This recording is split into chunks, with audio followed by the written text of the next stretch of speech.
வணக்கம் மக்களே, நான் சத்யவர்ஷா. இந்திய அரசியல் அமைப்பு ஆலோசகராக பணியாற்றி வருகின்றேன். ஒரு தனிப்பட்ட சுயநல அரசியல்வாதிகளாக அரசியல் அமைப்பாக நகர்ந்து கொண்டிருக்கிறது. நம்மளுடைய மக்கள் இன்றைக்கு ஒரு மிகப்பெரிய அளவில் ஒரு இக்கட்டான சூழ்நிலை, வறுமை, ஒரு அச்சுறுத்தலான ஒரு போதை கலாச்சாரம், ஆங்காங்கே நடக்கின்ற அந்த கற்பழிப்பு வழக்குகள், இது அனைத்துமே மாற்றப்பட வேண்டும் என்று ஒவ்வொரு மக்களுமே காத்து கொண்டிருக்கின்றார்கள். ஆனால் கடந்த ஆட்சியில் நடந்த வன்கொடுமை என்பது அனைவருக்குமே தெரியும். ஒரு அண்ணா பல்கலைக்கழகத்தில் அந்த மாணவியை கற்பழித்துவிட்டு இன்றைக்கு துணை முதலமைச்சராக 5 ஆண்டை நிறைவு செய்த இந்த உதயநிதி போன்ற நபர்கள் தங்களால் மீண்டும் வர முடியாது என்பதற்காக ஒரு பினாமி நிறுவனமாக இந்த தமிழக வெற்றி கழகத்தை உருவாக்கப்பட வேண்டும் என்று முயற்சித்து கொண்டிருக்கின்றார்கள். அங்கே இருக்கின்ற அந்த ஜெயிக்கப்பட்ட அனைவருமே ஒரு சாதாரண ஏழை குடும்பம், ஒரு மிகப்பெரிய அளவில் பின்னணி இல்லாதவர்கள்.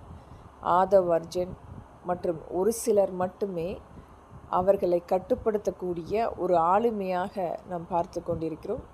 விஜய் அவர்களை வைத்து ஒரு மிகப்பெரிய ஒரு மறைமுக ஒரு கொள்ளையாக நடக்கிறதோ என்ற உண்மையும் நம்ம இங்கு பார்க்க வேண்டியதுள்ளது.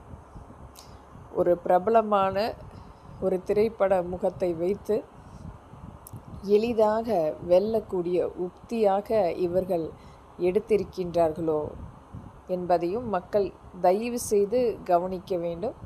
எதற்காக இந்த திரைப்படம் சார்ந்த நபர்கள் வரக்கூடாது என்பதை முன்கூட்டியே நாம் பதிவிட்டிருந்தோம்.